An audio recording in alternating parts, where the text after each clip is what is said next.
నమస్తే, నేను డాక్టర్ హరీష్ తినేటి. శ్రీ సూర్య త్రిచక్ర సాధన ఎపిసోడ్స్ వింటున్నారు మీరు. మెల్లగా తీరిగ్గా కూర్చుని టైం తీసుకుని 10 నిమిషాలు ఉంటాయి మ్యాక్సిమమ్. మంచిగా రాసుకోండి, లైఫ్లో ఫాలో చేయండి. ఇది కోర్స్కి రావద్దు, మీరు కోర్సులో జాయిన్ అవ్వాలని చెప్పట్లేదు, నిజముగా చెప్పట్లేదు. మీరు చిన్న చిన్న మార్పులు చేసుకోండి, మీకు చేంజ్ వస్తుంది. ఒకళ్ళు ఇలాగే నాకు మెసేజ్ చేశారు, సార్ 3,000 అంటే నేను కట్టలేకపోతున్నాను, 3,000 చాలా ఎక్కువ సార్, మాలాంటి స్టూడెంట్స్కి ఆర్ హౌస్ వైఫ్స్కి ఆర్ మేము సంపాదించలేని వాళ్ళకి ఇంతేనా మీరు చేసేది అన్నట్టుగా. నేను చెప్తున్నాను ఈ పాయింట్ బాగా గుర్తుపెట్టుకోండి. ఇది కంపల్సరీగా అమౌంట్ నేను పెట్టింది. మీరు మీ లైఫ్లో మీకు కావాలి అని అనుకున్న దానికి 3,000 జమ చేయలేకపోతే మీకు ఇలాంటి కోర్సులు పనికిరావు. మీరు ఏం చేయండి అంటే ఎవ్రీ మంత్కి ఒక 50 రూపాయలు 100 రూపాయలు పక్కన పెట్టి అవన్నీ కలెక్ట్ చేయండి. కలెక్ట్ చేసి 1 సంవత్సరం 2 సంవత్సరాల తర్వాతైనా నేను కోర్స్ కండక్ట్ చేస్తాను, అప్పుడు జాయిన్ అవ్వండి. బట్ మీరు ఆ అమౌంట్ జమ చేసే త్రూ అవుట్ టైంలో నా వీడియోలన్నీ చూసి మారడానికి ట్రై చేయండి. బికాజ్ వీటిలో మీరు ఏది మార్చినా, మీరు మూలాధార చక్రముకు సంబంధించిన ఏది చూసి మార్చినా మీకు 3,000 2,000 అసలు మ్యాటరే కాదు, విసిరేస్తారు. అంత ఈజీగా వస్తాయి మీకు. సో సంపాదించి గట్టిగా ఇవన్నీ రాసుకుని, ఫార్మాట్ అంతా రాసుకుని సంపాదించి పక్కన పెట్టి కోర్సు కట్టి రండి. అప్పుడు మీరు నిజంగా దీనికి వర్తిట్ అయ్యి నేను కొనుక్కున్నాను నాకు కరెక్ట్గా చెప్పు అని మీకు ఒక కమాండ్ వస్తుంది. అయ్యో ఏదో ఫ్రీగా వచ్చింది కదా, ఏదో విందాంలే అనేటట్టుగా ఉండదు మీకు. ఓకే, సో చాలా చాలా ఇంపార్టెంట్. వీటిని ఒకళ్ళు కూడా నన్ను అన్నారు, గురుదక్షిణ అన్నారు. కాదండి, గురువు కాదు, దక్షిణ కాదు. మా దాంట్లో అసలు గురువులే లేరు. ఓకే, మాకు ఓన్లీ ఒక గురువు శ్రీ సూర్యనారాయణుడు లేదా మా ఆదిత్య పూర్ణానంద స్వామీజీ నందుబాబా. ఆయన తప్ప మేమెవ్వరం గురువులం కాదు. వీఆర్ ఆల్ మిత్రాస్, ఫ్రెండ్ కాబట్టి నేను టీచర్ కాబట్టి టీచర్కి తగ్గ ఫీజు ఉంటుంది. ఓకే, అందుకని ఈ కోర్సుకి సంబంధించిన ఫీజు గురించి చాలా తక్కువ పెట్టి మినిమం, ఇంకా వేరీడ్ కోర్సు ఉన్నాయి. 1,000 రూపాయల నుంచి మొదలుపెట్టి మీకు 1,00,000 10 లక్షల దాకా కోర్సు ఉన్నాయి. అది కాదు పాయింట్. ఇక్కడ పాయింట్ ఏంటంటే మీరు నేర్చుకున్నది అప్లై చేస్తున్నారా లేదా. అప్లై చేశాక మీకు ఈ డబ్బు అసలు మ్యాటరే కాదు. ఓకేనా, ఇది ఆలోచించండి. మీరు మీ లైఫ్లో నేను ఎన్ని వీడియోలు చేశాను కదా, మీ వీడియో ద్వారా నేను నేర్చుకుని నాకు 1,000 రూపాయలు 2,000 10,000 అసలు మ్యాటర్ కాదు సార్, మీరు చెప్పారు కదా నేను లైఫ్ మారింది అంటే చాలు, ఇంకా ఏ కోర్సు మీకు అవసరము లేదు. ఓకే, ఇంత క్లియర్గా చెప్తున్నా కూడా ఇంకా చాలామంది నాకు ఇంత తక్కువ అంత తక్కువ అంటారు. మేము మ్యాక్సిమం తక్కువ కావడానికి ఈ వీడియోలో అన్ని చాలా ఇన్ఫర్మేషన్ ఇస్తున్నాను. వీటిలో మీరు ఏది ఫాలో అయినా కూడా మీ లైఫ్ నిజంగా చేంజ్ అవుతుంది. ఓకే, అయితే శ్రీ సూర్య త్రిచక్ర సాధనలో ముఖ్యంగా మనం మాట్లాడుకుంటున్నది మూలాధార చక్రం గురించి. దానికి సంబంధించిన కొన్ని ఫౌండేషనల్ ఫ్యాక్ట్స్ మాట్లాడుకుంటున్నాం. ఈ బేసిస్ సరిగ్గా ఉంటే, మూలాధారం అంటే జంతు స్వభావం నుంచి మనిషిగా వచ్చిన తర్వాత ఫస్ట్ ప్రైమరీ చక్ర. ఈ ప్రైమరీ చక్రము ఈ త్రిచక్ర సాధనలో మనం ఎక్కువ డెప్త్గా మాట్లాడుకుంటాం. వాటి అధిదేవతలు ఎవరు, వాటిలో ఎలాంటి సూర్యశక్తి ఉంటుంది, ఆ సూర్యశక్తిని ఎలా మనం సాధనా రూపకంగా ఎలా పైకి తెచ్చుకోవాలి, వీటి గురించి క్లాస్లో చెప్తాం. అయితే వాటికంటే ముందు బేసిస్ అసలు ఈ మూలాధార చక్రంకి సంబంధించిన 4-5 మేజర్ పాయింట్లుగా అన్ని వీడియోల్లోనూ చెప్తున్నాను. ఈ వీడియో చూశాక మిగతా చూడడానికి ట్రై చేయండి, వాటిని ఇంక్లూడ్ చేయండి. అయితే ఫస్ట్ వచ్చేసి మూలాధార చక్రం మన స్టేటస్ అనగానే మనము ఏమిటి, మన యొక్క స్థితి. ఎవరైనా నీ గురించి ఏం మాట్లాడుకుంటారు. ఒకవేళ నువ్వు ఏదో ఫంక్షన్కి వెళ్ళావు, ఆ ఫంక్షన్లో నువ్వు ఇన్విజిబుల్గా వెళ్ళావు అనుకుందాం, నువ్వు మాయమై వెళ్ళావు అనుకుందాం. నీ గురించి ఒక టాపిక్ వస్తే ఒక 4 వ్యక్తులు ఏం మాట్లాడుకుంటారు నీ గురించి. ఓ సరదాగా మీకు మీరే ఈ ఎక్స్పెరిమెంట్ చేయండి. ఒకవేళ నేను మాయమైపోయి మా కజిన్స్ అందరి మధ్యలోకి వెళ్ళి కూర్చున్నాను అనుకోండి, వాళ్ళు ఏం మాట్లాడుకుంటారు నా గురించి హరీష్ అనే వ్యక్తి వచ్చాడు, వాడు ఏంటి హరీష్ ఇట్లాంటి వాడంట కదా, హరీష్ ఎట్లాంటి వాడంట కదా అని మాట్లాడుకుంటారా? లేకపోతే హరీష్ అనేవాడు చాలా మంచివాడు, అసలు చాలా మంచి కోర్సెస్ చెప్తాడు, ఇలా మాట్లాడుకుంటారా? లేకపోతే హరీష్ వీడియోలు చాలా బాగుంటాయని మాట్లాడుకుంటారా అని మీ లైఫ్ మీరు క్వశ్చన్ చేసి చూడండి. ఎప్పుడైనా మీరు ఇన్విజిబుల్గా మీరు లేని సమయంలో మీ గురించి ఎవరు ఎలా మాట్లాడుకుంటారు అనేది ఆలోచించండి. వాళ్ళ గురించి ఎప్పుడు మనం అనుకోవడం, వాడు ఇట్లాంటి వాడరా వీడు అట్లాంటి వాడరా మనం అనుకోవడం కాదు. మన గురించి వాళ్ళు ఏమనుకుని ఉండొచ్చు, that is our status. Ambani అంటే ఫుల్ డబ్బున్నోడ్రా అని అనుకుంటాం మనం. అలాంటి ఇమేజ్ ఉందా మన మైండ్లో? అలాగా మన గురించి మనకి తెలిసిన ఒక 10 మంది ఏం మాట్లాడుకుంటారు? ఒక సినిమా డైరెక్టర్ నీ గురించి చెప్తే ఏం ఆలోచిస్తాడు?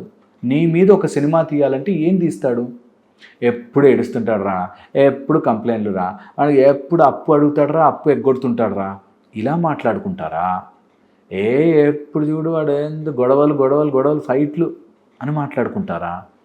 నీ గురించి నీ స్టేటస్ ఇన్ ద సరౌండింగ్స్ ఏమిటి?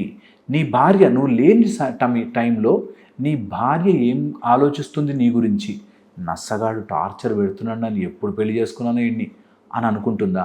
మా ఆయన చాలా అద్భుతం, మా ఆయన చాలా గ్రేట్ అని అనుకుంటుందా? నీ స్టేటస్ దాని మీద ఆధారపడి ఉంటుంది. ఈ విషయాన్ని మనం ఎంత రియలైజ్ అవ్వాలంటే, ఎంత గుర్తించాలంటే, నా స్టేటస్, నా యొక్క ఆధారము నేనేదైతే నిజమో అది నేను లేనప్పుడు నా గురించి మాట్లాడుకునేది. నువ్వు ఉన్నప్పుడు నీ ముందు ఓ మస్తు చెప్తారు, అది కాదు. నువ్వు లేనప్పుడు వాళ్ళ మైండ్లో నీ గురించి అతని పేరు చెప్పగానే బా ఎంత మంచి మనిషి అని అనిపిస్తుందా? అది నువ్వు ప్రయత్నపూర్వకంగా చేసి వాళ్ళకేదో డబ్బులు ఇచ్చి అనిపించుకోవడం కాదు. నిజముగా నీ ప్రజెన్స్ వల్ల వాళ్ళకి ప్రశాంతత ఉందా? అది నీ స్టేటస్. అది కరెక్ట్గా పాజిటివ్ వేలో ఉంటే నీ మూలాధారం మీద ఇంకో కవర్ తీసేసినట్టు. లేదంటే you are always doomed, waste. మన లైఫ్లో మన ఆధారము లేకుండా జంతువులాగా బ్రతుకుతున్నట్టు. ఓకే, ఇందులో కొంతమంది న్యాచురల్ క్రిటిక్స్ ఉంటారు. వాళ్ళకి నువ్వు 100% మంచి చేసినా ఏడుస్తూ ఉంటారు. వాళ్ళ గురించి కాదు, జెన్యూన్గా ఎవరినైనా నువ్వు బాధ పెడుతున్నావా, ఇబ్బంది పెడుతున్నావా, నీ వల్ల నెగిటివ్ అవుతుందా చెక్ చేసుకోండి. Okay, that is the status. Second వచ్చేసి ఫోకస్. మూలాధారము జంతువు నుంచి మనిషిగా కాన్షియస్నెస్ షిఫ్ట్ అవుతుంటే, నేను జంతువులా లేని, నా ఫోకస్ ఎక్కడుంది? నా ఫోకస్ ఎంతసేపు వాడు నన్ను ఇలా అంటాడా, వీడు నన్ను ఇలా అంటాడా, ఎవరినో డామినేట్ చేసో ఎవడో నన్ను మెచ్చుకోవాలనే దాంట్లో ఉంటున్నావా? నా ఎదుగుదల మీద నా ఫోకస్ ఉందా? నీ మూలాధారం ఇట్లా షిఫ్ట్ అయిపోతుంది, ట్రాన్స్ఫర్ ఎనర్జెటిక్గా మారిపోతుంది. ఎప్పుడు నన్ను నేను ఏం ఇంప్రూవ్ చేసుకోగలను? నేను ఒక 5 years నుంచి ఈ మోకాళ్ళ నొప్పితో బాధపడుతున్నా సార్ అన్నాడు అనుకో.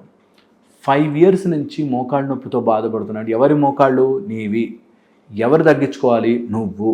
ఏం చేయాలి? ట్రీట్మెంటో, మెథడ్సో, దానికి ఎక్సర్సైజ్లో, ఫిజియోథెరపీనో చేసుకోవాలి. చెయ్యను, నాకు మా వాళ్ళు కోఆపరేట్ చేస్తే, నాకు మా వాళ్ళు ఇలా చేస్తుంటే, నీకు మోకాళ్ళ నొప్పులు వచ్చాయి, నువ్వు చేసుకోవాలి. నీ ఫోకస్ ఎక్కడుంది? నువ్వు వాళ్ళని అనుకోవడమా? నాకు అసలు నువ్వు గంట టైం ఉండొచ్చు సార్ నా గురించి. నీ గురించి నీకు గంట టైం ఇచ్చుకోలేవు అంటే అసలు నిజంగా మూలాధారం యాక్టివేట్ అవ్వకూడదు. ఓకే, గంట టైం ఇచ్చుకుని నేను నా మోకాళ్ళ నొప్పుల కోసం ఎక్సర్సైజ్ చేస్తాను. కాళ్ళ కింద ఇట్లా టవల్ రోల్ చేసుకుని కాళ్ళ మధ్యలో పెట్టుకుని ఇట్లా కూర్చుని లేస్తాను. సింపుల్ టెక్నిక్స్తో నేను తగ్గించుకోవచ్చు నొప్పి. 100కి 100% కర్మతః మాయం అవ్వకపోవచ్చు, బట్ తగ్గించుకోవచ్చు, బాధని తప్పించుకోవచ్చు, సఫర్ అవ్వనవసరం లేదు అని తెలుసుకోవాలి. ఇది అర్థము కాదు. ఓకే, అందుకని ఫోకస్. మీ యొక్క గ్రోత్ గురించి ఆలోచించకపోతే ఇంకా జంతు స్వభావంలో ఉన్నట్టే. ఉన్న చోటే ఉండి ఉంటున్నా అంటే మీకు మూలాధారం ఎప్పటికీ అర్థము కాదు. ఓకే, తర్వాత మైండ్ సెట్. ఈ మైండ్ సెట్ జనరల్గా యానిమల్ మైండ్ సెట్ చూడండి. దానికి ఎంతసేపు ఆ తిండి దొరికిందా, ఆ సెక్యూరిటీ ఉందా, అలా బిహేవ్ చేశానా, ఒకేలాగా బిహేవ్ చేస్తూ ఉంటారు. మైండ్ సెట్ మార్చి బిహేవ్ చెయ్యలేరు వీళ్ళు. ఎంతసేపు అదే మైండ్ సెట్, అదే ఆలోచన విధానం, సేమ్ 10 ఏళ్ల క్రితం ఏం మాటలు మాట్లాడారో ఇప్పటికీ అవే మాటలు అట్లాగే కంటిన్యూ అవుతూ ఉంటాయి. ఏమీ మారరు. మైండ్ సెట్ మారని వాళ్ళు జంతు స్వభావంలో ఉన్నట్టే. మైండ్ సెట్ గురించి ఇంప్రూవ్ చేసుకోవడానికి, కాన్షియస్నెస్గా పెంచుకోవడానికి, కాన్షియస్గా బ్రతకడానికి ఏం చేస్తున్నా నేను అనే ఆలోచన లేని వాళ్ళు నిరంతరం బాధపడుతూనే ఉంటారు. వీళ్ళకి మూలాధారం కప్పేయబడి ఉంటుంది, ఎప్పటికీ యాక్టివేట్ అవ్వదు. ఓకే, దీంతోపాటు ఒక గోల్ లేని వాళ్ళు, అంటే స్పిరిచువల్గా ఎదగాలి, ఫైనాన్షియల్గా ఎదగాలి, లేకపోతే నా రిలేషన్షిప్స్ బాగుపడాలి, లేకపోతే నేను ఏదైనా ఈ సొసైటీ కోసం నేను చెయ్యాలి అని ఒక గోల్, ఒక లక్ష్యము లేని వాళ్ళు లక్షణంగా బ్రతకలేరు. లక్ష్యము లేని వాళ్ళు ఎప్పటికీ ఒక డైరెక్షన్లో బ్రతకలేరు.